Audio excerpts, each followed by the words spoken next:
Dear students, आज की video में हम फिज़िक्स का जो चौथा चैप्टर है उसमें जो नेक्स्ट टॉपिक है कौन सा बियो-सावर्ट लॉ यानी बायो-सावर्ट लॉ या इसका दूसरा नेक्स्ट नाम magnetic field due to a current element.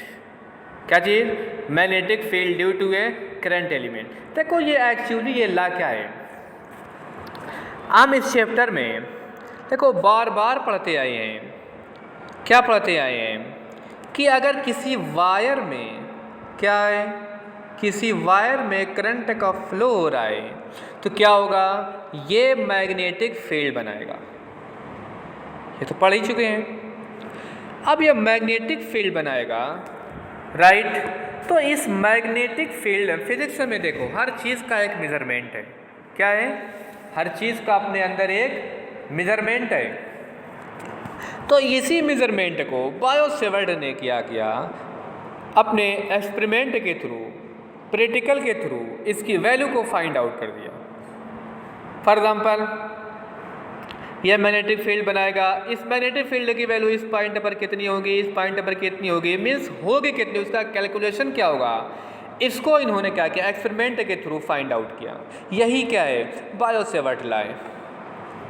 अब इसमें किस चीज़ पर वैल्यू डिपेंड करती है, देखो ये सीधे सीधे जो कूलम्स लॉ पढ़े हैं, कूलम्स लॉ की इन्होंने कॉपी करने की कोशिश की। और कूलम्स लॉ अपने में क्या है, ये न्यूटन्स लॉ ऑफ ग्रेविटेशन की कॉपी थी, बिल्कुल सिमिलरिटी भी थी इसी जैसा। इसलिए इन्होंने भी सोचा, यानी जैसे कि हम पढ़ते हैं इलेक्ट्रिक फील्ड, ये मैग्नेटिक फील्ड निकालनी है, क्या पढ़े हैं 1/4 पाई एप्सिलॉन 0 और क्या होगा Q/r² होगा। चूँकि यहाँ पर इलेक्ट्रिक फील्ड एक चार्ज बनाता है और यहाँ पर कौन सा बनाता है, करंट बनाती है।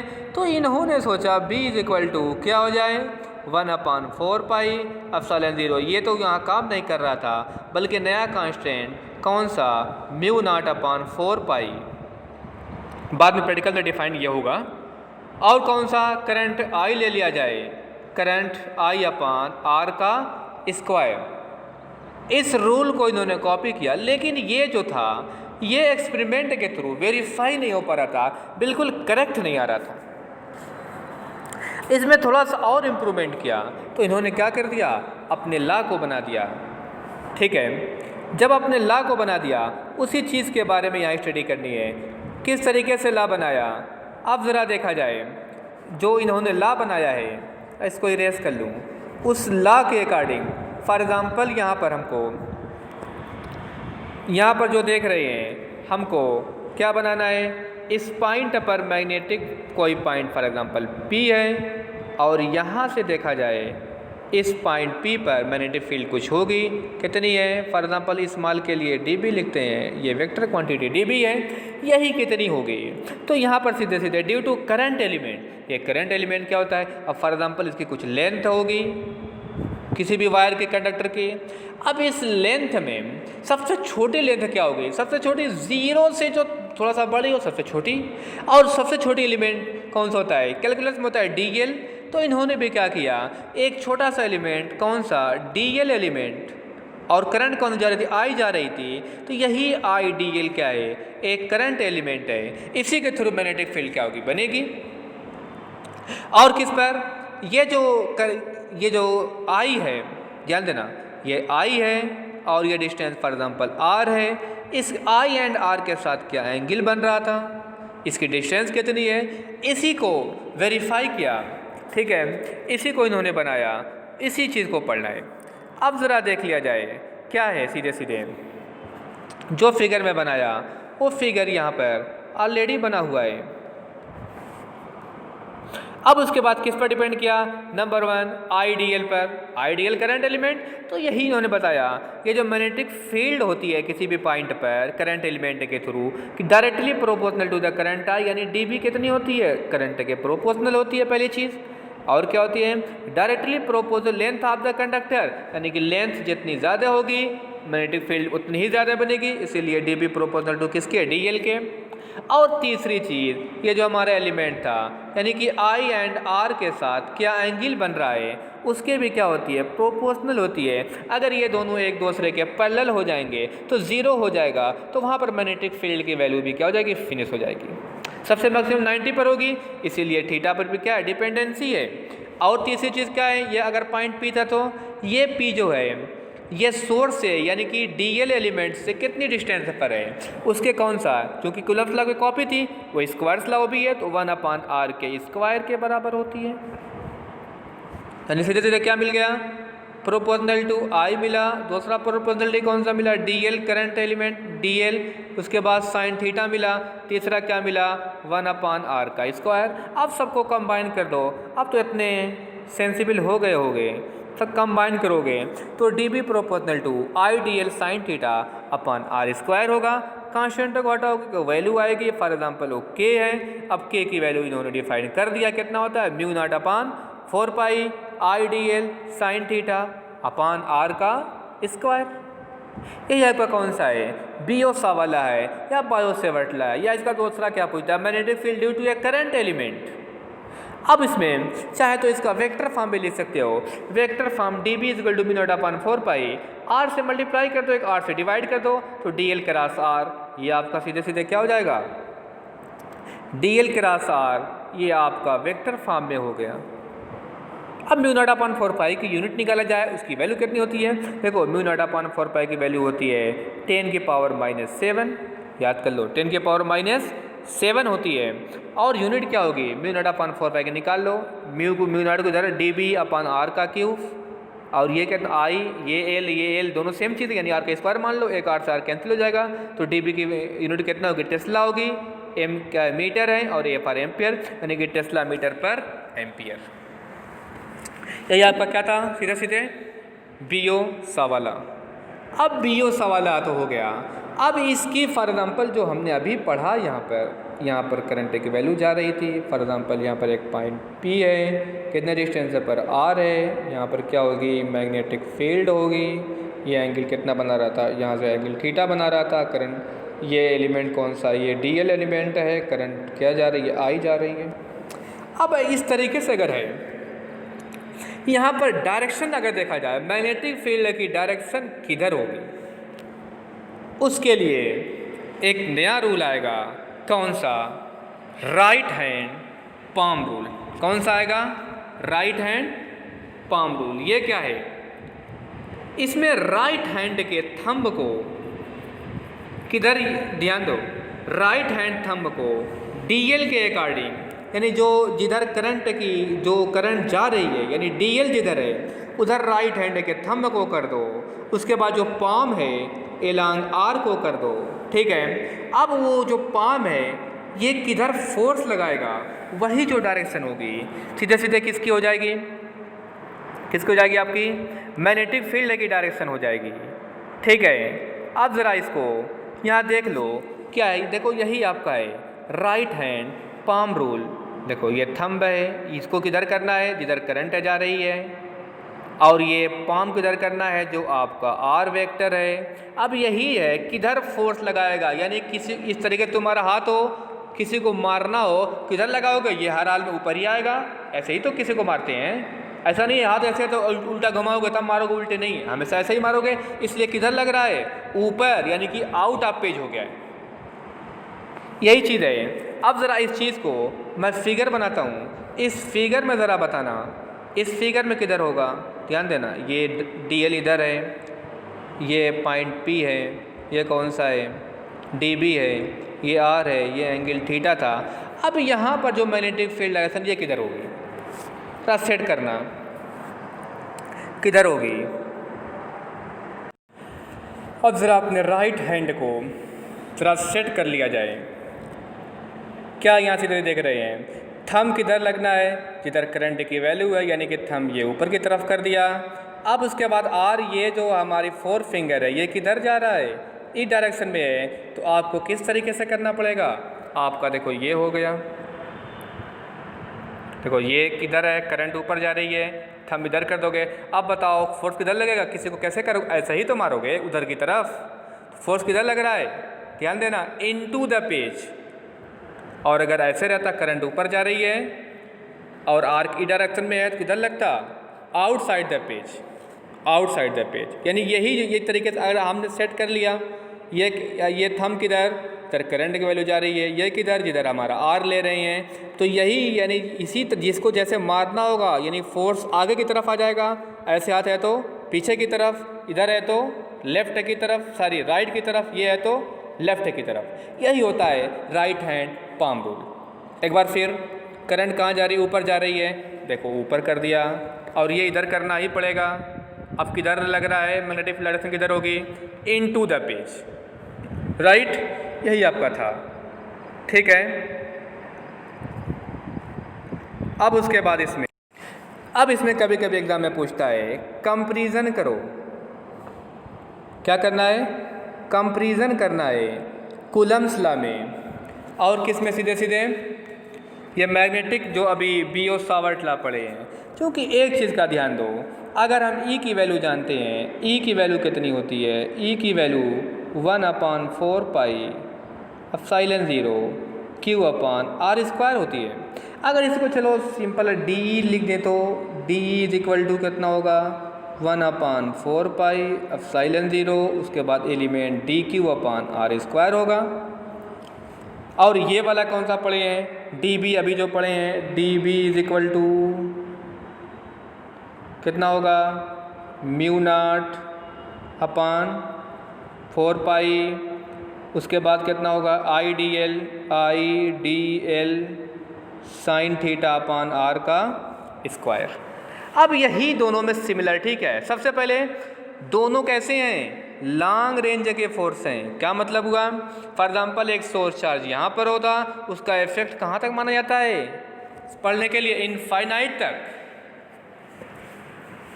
उसका इफेक्ट, यानी इसलिए दोनों कैसे हैं, बहुत ही लॉन्ग रेंज वाले हैं, यानी बहुत दूर तक इनका इफेक्ट होता है। पहली सिमिलरिटी ये है। दूसरा क्या है, both follows inverse square law. क्या मतलब हुआ, 1/r स्क्वायर को ये भी फॉलो करता है, 1/r स्क्वायर को ये भी फॉलो करता है। और उसके बाद बोथ फॉलो सुपरपोजिशन। क्या मतलब हुआ, स्मॉल ई निकाल लो, सबको कंबाइन कर दो, ई मिल जाएगा, स्मॉल डी बी निकाल लो, कंप्लीट को ऐड कर दो, बी मिल जाएगा। यानी सुपरपोजिशन के रूल को क्या करते हैं, फॉलो करते हैं। ये सब सिमिलरिटी थी, लेकिन उसके बाद क्या है, कुछ डिफरेंस भी है। For example source of E is scalar quantity. क्या मतलब हुआ, इलेक्ट्रिक चार्ज जो है ये सीधे सीधे क्या है, इलेक्ट्रिक चार्ज स्केलर है, और इलेक्ट्रिक फील्ड लगा सोर्स कौन सा है, चार्ज है, इसीलिए क्या है, ई जो है स्केलर क्वांटिटी है। सोर्स ऑफ बी क्या है, ये सीधे वेक्टर क्वांटिटी। क्यों, आइडियल इसी तो बना है, और ये आइडियल वाला कौन सा है, करंट एलिमेंट, ये वेक्टर क्वांटिटी है। उसके बाद क्या है, E is a long displacement vector with R, यानी कि आर और ई, जिधर आर होगा उधर ही ई होगा। लेकिन इसमें क्या है, ये नॉर्मल सपोज किया जाता है। कौन सा, उस फील्ड के नॉर्मल। उसके बाद क्या है, जो बी है ये एंगल पर डिपेंड करता है, मीन साइन थीटा होता है, देख लो साइन थीटा, और ई में क्या होता है, थीटा इंडिपेंडेंसी होती है। Both R affected by medium, दोनों मीडियम को क्या है, मीडियम से अफेक्टेड होते हैं। यानी जितना मीडियम उसको परमिएबल करेगा उतनी इलेक्ट्रिक फील्ड होगी, मीडियम परमिएबल परमिट नहीं करेगा तो फील्ड नहीं होगी। अलग बात है कि दोनों की कैरेक्टरिस्टिक थोड़ा सा डिफरेंट होती है। एक किसके अकॉर्डिंग है, 1/4 पाई एप्सिलॉन 0 के अकॉर्डिंग है, दूसरा म्यू नॉट अपॉन 4 पाई के अकॉर्डिंग है। अब 1/4 पाई की वैल्यू पीछे पढ़ चुके 9 न्यूटन की पावर 9, और ये 10 की पावर -7 होती है। यही सिमिलरिटी थी। एंड क्या था, इसमें कुछ डिफरेंस भी था। अब उसके बाद इसमें बायो सेवर्ट लॉ का एक आध साल इसमें एप्लीकेशन भी पूछ दिया है। तो इसके एप्लीकेशन से इसका एप्लीकेशन क्या पूछ दिया कि magnetic field due to a current element आ गया, तो इसका मतलब कि किसको लगाएंगे, इसी को लगाएंगे। यानी magnetic field due to a carrying circular loop. For example एक सर्कुलर लूप है, बीच में कोई मान लो सोर्स चार्ज लगा हुआ था। अब इसकी फील्ड ये सर्कुलर बन रही है, तो ये कितनी होगी, किसी पॉइंट पर यहाँ निकालना है, कितनी होगी। तो कॉमन सेंस है, यहाँ पर कैसे निकालते हैं, इन्होंने क्या फार्मूला दिया, D B is equal to एक स्मॉल आई डी एल के through mu naught upon 4 pi I D L sine, और ये दोनों एक दूसरे से कैसे हैं, परपेंडिकुलर है, 9 अपान डिस्टेंस कितनी आर है, तो D B upon I D L sine 90 upon R square, उसी का यूज़ किए। ये तो हो गया। ये डी बी हमको तो डी बी एक के लिए निकला है। For example I D L element I D L सबको मिला दोगे ये सर्कुलर बन जाएगा। तो मैग्नेटिक फील्ड कितनी होगी, देखो magnetic field due to current carrying circular loop, यानी कि एक सर्कुलर लूप है, इसमें करंट थ्रू हो रहा है, तो कितनी मैग्नेटिक फील्ड बनाएगा। तो इसमें क्या रूल है, एक छोटे से एलिमेंट को आई डी एल सपोज कर लो, उससे गाड़ी निकाल लो, उसके बाद क्या इंटीग्रेशन कर देना, कंप्लीट निकल जाएगा। ये तो सुपरपोजिशन ला है, एक का निकालो सबको ऐड करो सुपरपोजिशन हो जाएगा। अभी पीछे पड़े हो तो क्या होगा, for every element direction is outward, इधर outward. Now according to superposition of integral, तो b इक्वल टू कितना इंटीग्रेशन हो जाएगा, mu naught upon 4 pi I D L upon R square हो जाएगा। जो mu naught upon 4 pi constant है बाहर कर लो, I upon R square constant क्या बचा है, डी एल, यही तो आई डी एल है, डी एल मिलकर एल बन जाएगा। तो ये सीधे सीधे क्या डी एल हो गया। अब ये बताओ इसका डी एल को पूरा मिलाओगे तो ये क्या बने, कितनी लेंथ बनेगी, यानी सरकमफ्रेंस बन गया, कितना बन गया 2 पाई आर बन गया। तो रख दो 2 पाई आर से आर कैंसिल हो गया, तो b इक्वल टू कितना मिल गया, mu not I upon 2r, mu not I upon 2r। यही इसका क्या था, एक एप्लीकेशन भी था, आप एक एप्लीकेशन को भी देख लिए। और उसके बाद एक आध पॉइंट और देख लिया जाए। अब एक रिलेशन का भी कोई पूछता है, किसमें एक रिलेशन है, इस रिलेशन में किसमें म्यू नॉट, ठीक है, permeability of free space, permittivity and speed of light, इन तीनों में क्या रिलेशन है। देखो बहुत ही सिंपल है, ये भी एक साल पूछा हुआ है। तो सीधे सीधे म्यू नॉट अब साइलेंट नॉट तुमने ले लिया, क्योंकि रिलेशन निकालना है, यानी कि म्यू नॉट अब साइलेंट नॉट एंड सी में क्या रिलेशन होता है, या इन तीनों का आपस में क्या होता है। तो म्यू नॉट अपान ये लेके चला। अब उसके बाद एक चीज़ को हम कर सकते हैं, mu naught upon 4 pi equal to 4 pi से मल्टीप्लाई भी कर दो एंड 4 पाई से डिवाइड भी कर दो। क्यों करेंगे, अभी सामने आ जाएगा। क्योंकि देखो 1 अपान 4 पाई एप्सिलॉन 0 की वैल्यू पता है, और किसकी वैल्यू पता है, म्यू नॉट अपान 4 पाई की वैल्यू पता है। इसको अरेंज कर लो, देख लो, 4 पाई एप्सिलॉन 0 एक तरफ कर लिया, म्यू नॉट अपान 4 पाई एक तरफ कर लिया। अब उसके बाद हम कुछ जानते हैं 1 अपान 4 तो एप्सिलॉन 0 की वैल्यू कितनी होती है, 9 इंटू 10 की पावर 9 होती है, लेकिन 4 पाई कितना होगा, तो 1 अपान 9 इंटू 10 की पावर 9 हो जाएगा। और इसकी वैल्यू कितनी होती है, 10 की पावर -7 हो जाएगी। तो अब इस -7 को नीचे कर लो, तो 9 इंटू 10 की पावर कितना हो गया, 16 हो गया, किसका, mu naught epsilon not की वैल्यू। अब इस 9 को लिख सकते हो 3 मल्टीप्लाई बाई 10 की पावर 8 का क्या ले सकते हो, होल स्क्वायर। अब इस वैल्यू को तुम पहचानते हो, ये क्या है, स्पीड ऑफ लाइट है, सी लिख दिया, स्क्वायर हो गया।